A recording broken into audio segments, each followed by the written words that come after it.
दोस्तों नमस्कार। हम लोग रेशियो पढ़ रहे थे और आज रेशियो में कुछ बढ़िया क्वेश्चन है आपके सामने लेकर आए हुए हैं। देखते हैं इसको कैसे सॉल्व करते हैं।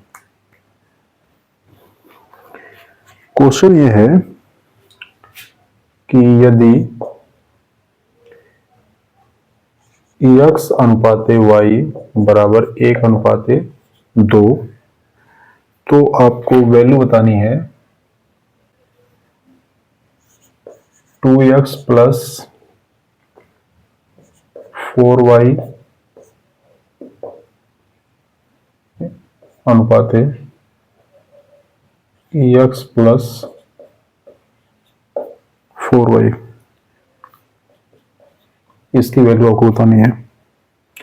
कह रहा है कि यदि x और y का अनुपात 1:2 है तो 2x प्लस 4y और x प्लस 4y का अनुपात आपको बताना है।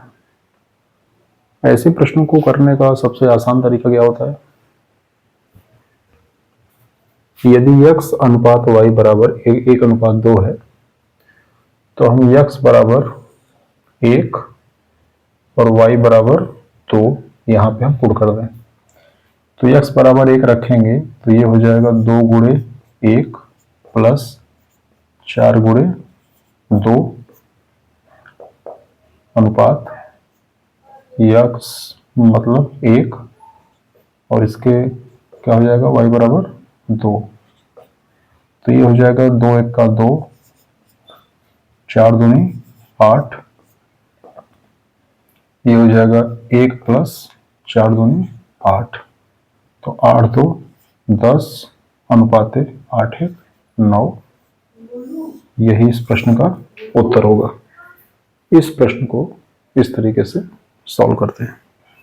ठीक है, ज़्यादा इसमें दिमाग नहीं लगाना है, केवल इतना करना है कि x अनुपाते y अगर 1:2 है तो x बराबर हमने 1 रख दिया और y बराबर 2 रख के इसको हम सॉल्व कर लेंगे। ठीक है, आइए इसी का जस्ट अपोजिट देखते हैं, उसको कैसे सॉल्व करेंगे।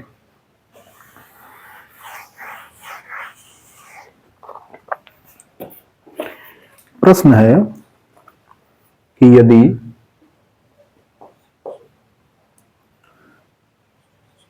पांच T plus 3u अनुपाते 5t minus 3u ये बराबर है 5:3।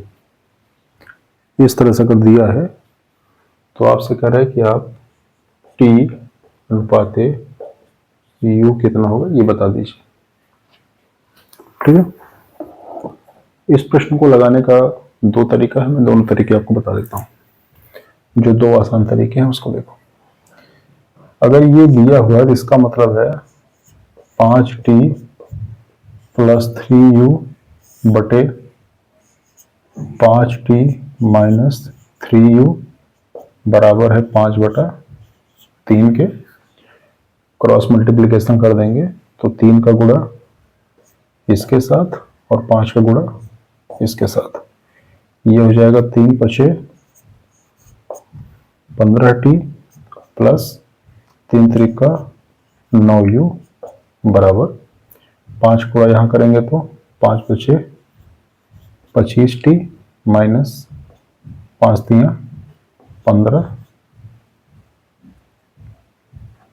15u। ठीक है, अब t को एक तरफ और u को एक तरफ, तो ध्यान से देखना, ये 9u है, 15u इधर आएगा तो प्लस हो जाएगा, ये 25t और 15t उधर जाएगा तो माइनस t। तो ये क्या हो गया, 15 9 24, 24u बराबर ये हो जाएगा 10t। ठीक है, तो यहां से हम लिख सकते हैं इसको, देखो 10t बराबर क्या आया 24u, तो यहां से t/u यू को इधर लाओ तो t/u हो गया, और 10 उधर जाएगा तो क्या हो जाएगा 24/10, 2 से काटेंगे तो 2 12 और 2 पंजे 10, तो t/u मतलब t/u बराबर कितना आया 12/5। इस तरह से इस प्रश्न को सॉल्व कर सकते हैं। इस प्रश्न को हल करने का एक और तरीका है, आसान तरीका है, कैलकुलेशन इतना नहीं करना पड़ेगा, वो देखते हैं।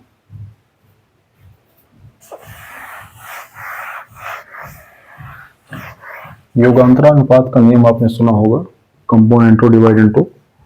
देखो क्या होता है, अगर a/b इक्वल हो c/d के, तो कंपोनेंटो डिवाइड इनटू ये कहता है कि एक बार इसको जोड़ो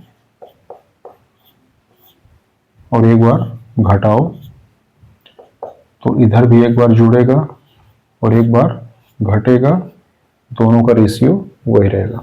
ठीक है, तो आइए इसको इस पे अप्लाई करते हैं। इसे जब हम अप्लाई करेंगे तो ये हो जाएगा 5t + 3u अपान 5t - 3u बराबर 5/3।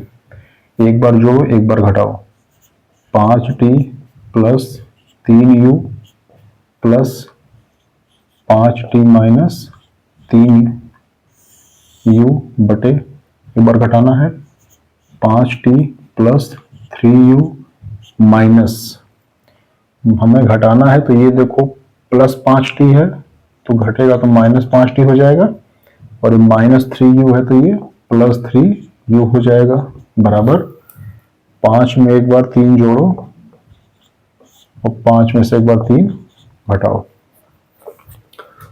तो ये 3u से 3u कटा और ये 5t से 5t कटा, तो ऊपर हो गया 5 5 10t बटे, नीचे हो गया 3 3 6u बराबर 5 3 8, और ये 5 में से 3 गया 2, तो 2 से काटोगे तो ये 5 बार और ये 3 बार, और 2 1 का 2 और 2 चौके 8, तो ये आपको मिलेगा यहाँ से 5t बटा 3u बराबर 4/1। ठीक है, तो 3 का यहाँ मल्टीप्लीकेशन और 5 का यहाँ मल्टीप्लीकेशन, तो क्या मिलेगा t/u बराबर 3 चौके 12, ये 5 1 का 5, तो t/u बराबर 12/5। इस तरह से भी करेंगे तो आ जाएगा। ठीक है, तो इस तरह से इस प्रश्न को हल किया जा सकता है। आइए अगला क्वेश्चन देखते हैं।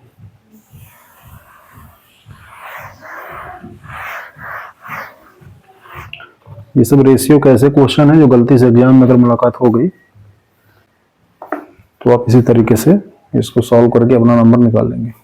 ठीक है, और देखो क्वेश्चन है, यदि x अनुपाते y अनुपाते z बराबर 3:4:y 5, तो आपको क्या करना है, आपको x/y अनुपाते y/z अनुपाते z/x इसकी वैल्यू बतानी है। इस प्रश्न को लगाने का क्या तरीका है उसको देख लेते हैं। ठीक है,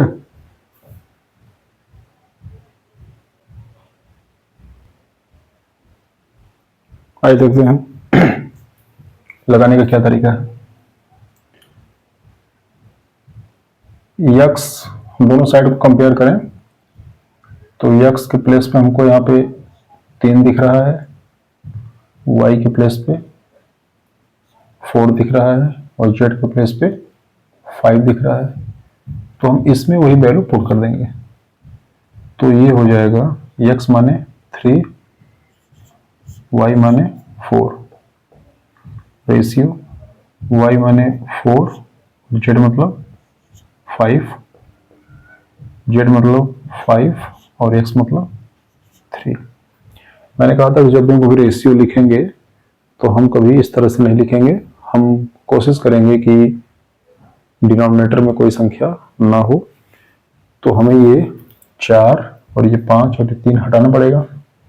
हटाने का तरीका ये है कि हम 4, 5 और 3 का एलसीएम लेंगे। 4, 5 और 3 का एलसीएम लेंगे, कितना आएगा 60। तो हम 60 से मल्टीप्लाई कर देंगे, ये हो जाएगा 3/4 गुणे 60, ये हो जाएगा 4/5 गुणे 60, ये हो जाएगा 5/3 गुणे 60। तो 60 को 4 से काटोगे तो 15, फिर 15 3 45, 60 को 5 से काटोगे तो 12, फिर 12 चौके 48, 60 को 3 से काटोगे 20, फिर 20 पंजे 100। ये हमारा आंसर आएगा। तो इसका उत्तर हमें क्या मिलेगा? इसका उत्तर मिलेगा 45 अनुपाते 48 अनुपाते 100। ठीक है, ये एक तरीका है। दूसरा तरीका क्या हो सकता है? दूसरा तरीका ये हो सकता है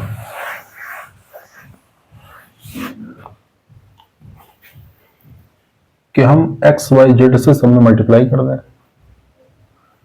तो देखो ये हो जाएगा X Y into X Y Z, ratio Y upon Z into X Y Z, फिर Z upon X, ratio sorry into X Y Z. तो y से y कटेगा तो ये हो जाएगा एक्स स्क्वायर इंटू जेड, ये z से z कटेगा तो ये हो जाएगा वाई स्क्वायर इंटू एक्स, और ये x से x कटेगा तो ये हो जाएगा जेड स्क्वायर इंटू वाई। वही काम करना पड़ेगा आपको, एक्स वाई जेड की वैल्यू यहाँ पर रखनी पड़ेगी। x मतलब 3, y मतलब 4 और z मतलब 5। तो x मतलब 3 मतलब ये हो जाएगा 3 का स्क्वायर 9 और z मतलब 5, y मतलब 4, 4 का स्क्वायर 16 और x मतलब 3, z मतलब 5, 5 का स्क्वायर 25 और y मतलब 4। तो ये आ गया 9 5 45, ये आ गया 16 3 48 और ये आ गया 25 चौका 100। आप इस तरीके से भी इस प्रश्न को सॉल्व कर सकते हैं।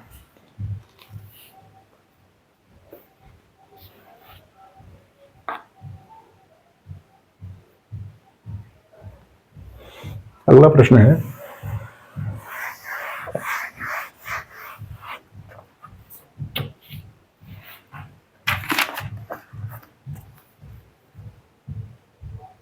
यदि a ratio b equal to c ratio d equal to e ratio f equal to 5 ratio 7, तो आपको वैल्यू बतानी है 3a plus 5c plus 11 e ratio 3b plus 5d plus 11 f, इसकी वैल्यू बतानी है। तो देखिए बहुत बड़ा क्वेश्चन लग रहा होगा देखने में, ऐसा नहीं है। एक बार इसको समझते हैं कि इसका मतलब क्या है। इसका मतलब ये है कि a रेशियो b ये 5 रेशियो 7 है, c रेशियो d ये भी 5 रेशियो 7 है, और e रेशियो f ये भी क्या है 5 रेशियो 7 है। तो यहां से एक बात आप समझ गए कि ए, सी और ई तीनों के प्लेस पे क्या है 5 5 5। तो हमको क्या मिल गया, ए बराबर सी बराबर ई कितना मिल गया 5, और बी डी एफ के प्लेस पे क्या है 7 7 7 है। तो हमें मिल गया बी बराबर डी बराबर एफ बराबर 7। ये हमको दो चीज मिल गई। अब हमारा काम आसानी से हो जाएगा। ठीक है, तो देखो इस पे फोकस करो। 3a, a मतलब 5, 3a मतलब 3 5 15, 5c, c मतलब 5, 5 5 25, 11e, e मतलब 5, 11 5 55। रेशियो b मतलब 7, तो 3b मतलब 7 त्रिक 21, d मतलब भी 7, तो 5 सते 35, और f मतलब भी 7, तो 11 सते 77। क्लियर। तो देखो ये कितना हो गया, ये हो गया 5 2 7 80, ये हो गया 95, और ये कितना हो गया 7 5 12 13, 7 10 2 12 13, 135। 19 से काटेंगे तो ये 19 पचे 95 और 19 सते 133। ये भी कितना आया, ये भी 5:7 आया। तो इस तरह से इस प्रश्न को सॉल्व कर सकते हैं।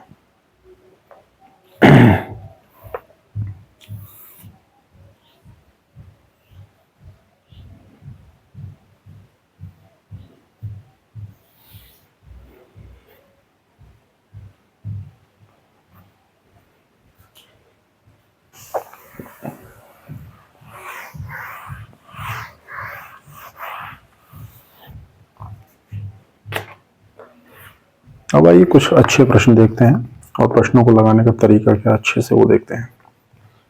प्रश्न है,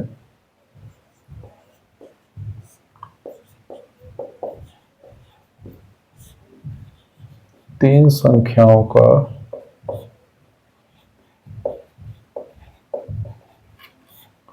अनुपात 3:5:7 है।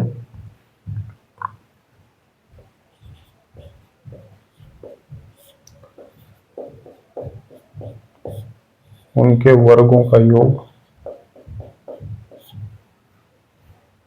1328 है।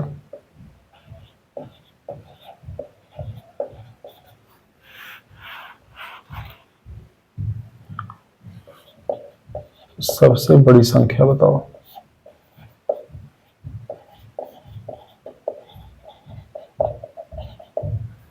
सबसे बड़ी संख्या बताना है।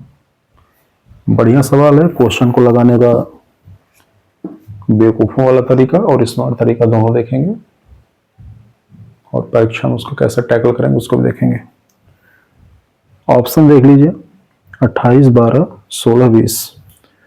ऑप्शन है 28 12 16 और 20। अब तीन संख्या 3 5 और 7 के अनुपात में है, तो हम मान लेते हैं कि x का अनुपात है, तो एक संख्या हो जाएगी 3x, एक संख्या हो जाएगी 5x और एक संख्या हो जाएगी 7x। तो इनका वर्ग क्या होगा, इनका वर्ग हो जाएगा 9x², 5 5 25x², और 7 7 49x², और तीनों को जोड़ने कितना आ रहा है 1328।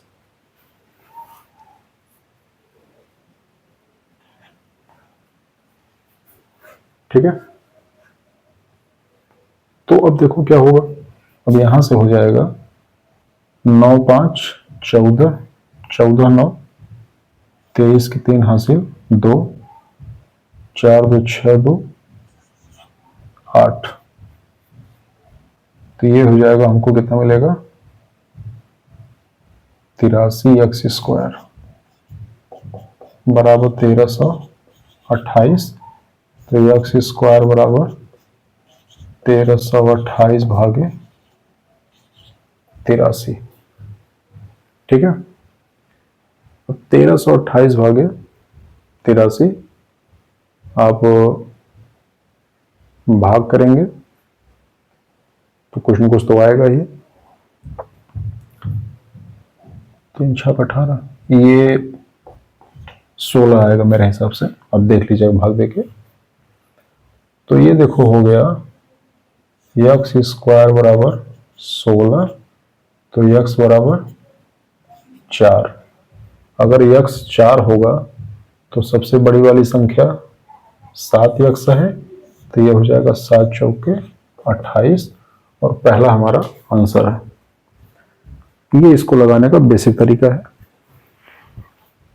बेसिक तरीका जानना चाहिए, क्योंकि कभी कभी मामले जो है एग्जाम में फंस जाते हैं। लेकिन इस प्रश्न को लगाने का जो स्मार्ट तरीका है उसको देखते हैं। आपको इतना कार्यक्रम करना पड़ेगा, फिर 1328 में 83 से भाग करना पड़ेगा, फिर जो आएगा उसका वर्गमूल निकालना पड़ेगा, फिर आपको x का वैल्यू मिलेगा। परीक्षा के लिए एक थोड़ा सा टफ काम है कि आप इतनी बड़ी संख्या से भाग करें, फिर वर्गमूल निकालें वगैरह वगैरह। आसान तरीका देखते हैं। अगर 3 संख्याएं 3 5 और 7 के अनुपात में दी गई हैं, तो इसका मतलब कि सबसे छोटी संख्या 3 होगी, फिर उससे बड़ी संख्या वो 5 है, और उससे बड़ी संख्या 7 है। कहने का मतलब ये है कि 3 संख्याएं यदि 3 5 और 7 के अनुपात में दी गई हैं, तो सबसे छोटी वाली संख्या जो भी होगी वो 3 का मल्टीपल होगी, उससे बड़ी वाली संख्या जो भी होगी वो 5 का मल्टीपल होगी, और उससे बड़ी वाली संख्या जो होगी वो 7 का मल्टीपल होगी। तो हमसे सबसे बड़ी संख्या पूछा है, तो जो भी ऑप्शन हमारे सामने दिए गए हैं इसमें 7 का मल्टीपल क्या है, तो हम देख रहे हैं कि 7 का मल्टीपल केवल और केवल 28 है, और यही हमारा आंसर है। तो हम सीधा क्या करेंगे, हम ऑप्शन देखते ही प्रश्न को पकड़ेंगे और समझ जाएंगे कि इसको कहाँ से सॉल्व करना है। एक बार फिर से आप समझ लीजिए, 3 संख्याओं का अनुपात 3 5 7 है। हम सीधा जैसे ही हम देखेंगे कि संख्याओं का अनुपात 3 5 और 7 है, हम समझ जाएंगे कि जो भी संख्या होगी सबसे छोटी वाली संख्या 3 का मल्टीपल होगी, बड़ी वाली संख्या 5 का मल्टीपल होगी, और सबसे बड़ी वाली संख्या 7 का मल्टीपल होगी। अब उनके वर्गों का योगफल 1388 है, 1328 है, 1398 है, जो भी है उससे हमें मतलब नहीं है। हमें सीधा अपने उत्तर पे आ जाना है। उत्तर क्या कह रहा है, उत्तर कह रहा है कि भैया सबसे बड़ी वाली संख्या पूछ रहा है, तो सबसे बड़ी वाली संख्या जो भी है वो 7 का मल्टीपल है। ऑप्शन में हमारे केवल एक ही उत्तर है जो 7 का मल्टीपल था, वो था 28। तो परीक्षा में कैसे इसको सॉल्व करना है और बेसिक से कैसे सॉल्व करना है, मैंने दोनों तरीका आपको बता दिया।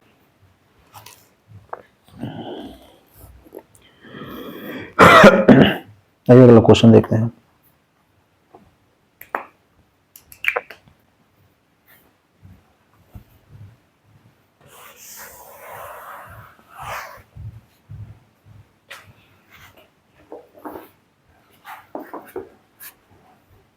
दो संख्याएं 3 7 के अनुपात में है।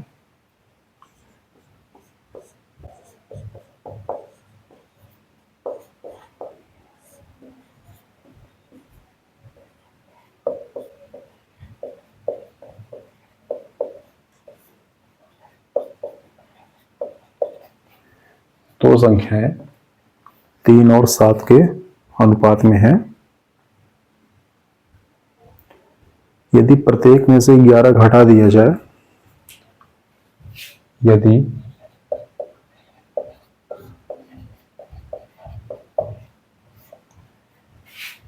प्रत्येक में से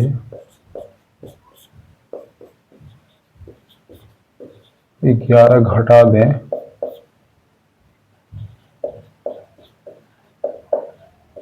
तो अनुपात 7:20 हो जाता है।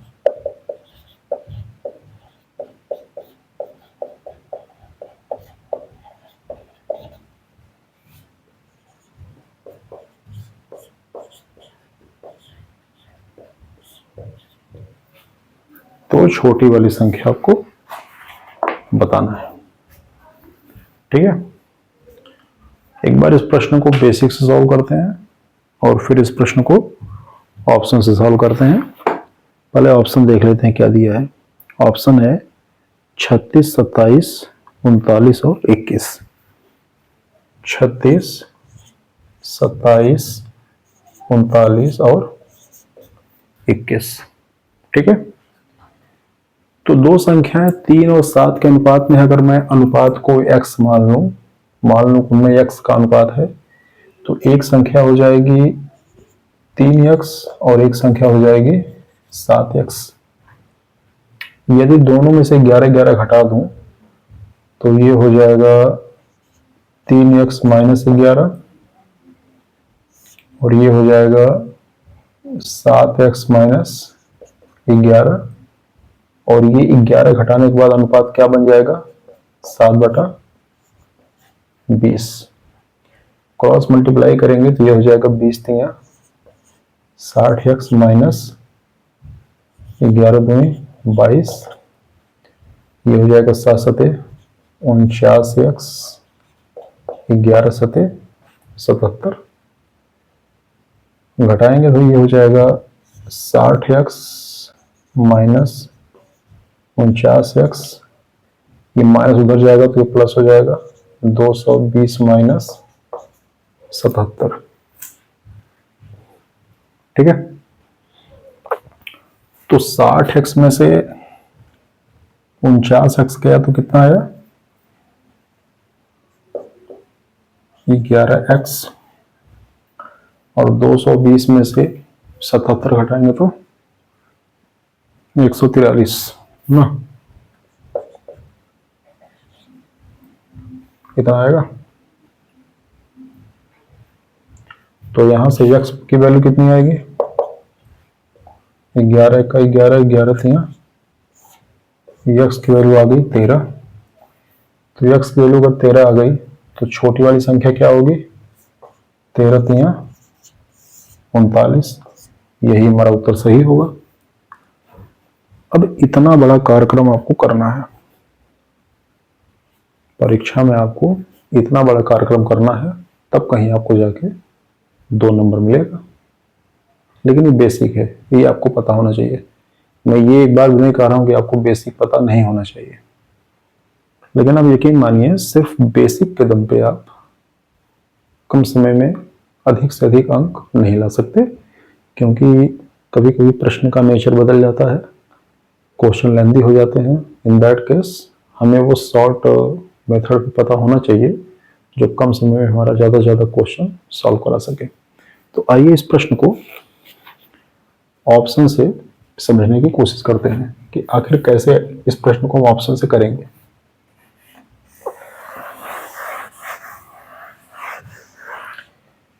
कह रहे हैं कि दो संख्याएं 3 और 7 के अनुपात में है। यदि प्रत्येक में से 11 घटा दें तो अनुपात 7 और 20 हो जाता है। छोटी संख्या बताइए।